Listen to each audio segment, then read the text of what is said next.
लूट कोई हो तोहरा एक मुस्कान पर अगिया लगा दिहनु सारा जहान पर जो अगिया लगा दिहनु सारा जहान जो अगिया लगा दिहनु सारा जहान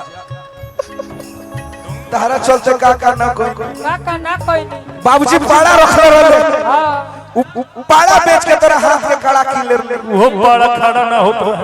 हां वो कड़ा खड़ा ना हो और कड़ा पेन के छाड़ा मार के चल गई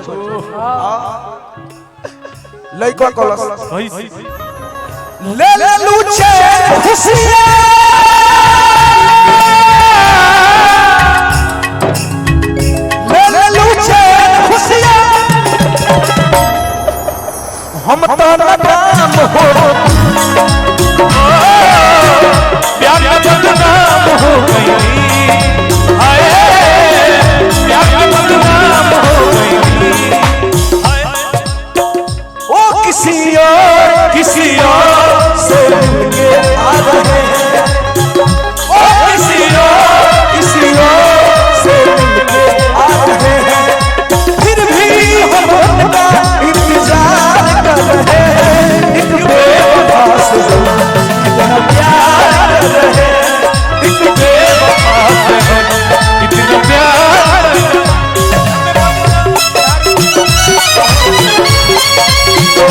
प्यार का बदनाम हो गई लइका कलस जा अपना जन के तू हे कर लास्ट में कहत का कृष्णा पे परदी पवन रहो कसूर हो हमारा के छोड़ के चली गई दूर हो हमारा के छोड़ के चली गई दूर हो हमारा के छोड़ के चली गई दूर और तुलसी कहां गइल बड़े हो हैं सुत गइले का वाह अतुल बाबू आवाज सुने तो मंच पे आइए आप लइको कहलस कैसे कृष्णा पे परदी पवन रहो कसूर हो हमारा के छोड़ के चली गई दूर हो हमारा के छोड़ के चली गई दूर हो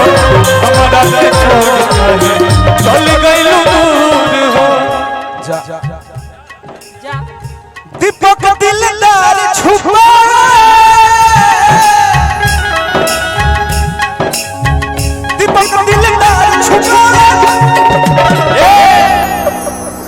फिर भी सरेआम हो प्यार का बदनाम हो गई हाय प्यार का बदनाम हो गई प्यार का बदनाम हो गई प्यार का बदनाम हो गई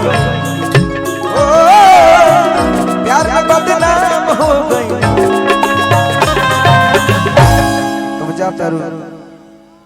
जातर तो जोल के मुंह पे थूक दे ऐसे मत बोल अच्छा लगल सेट सुनते हुए जोरदार।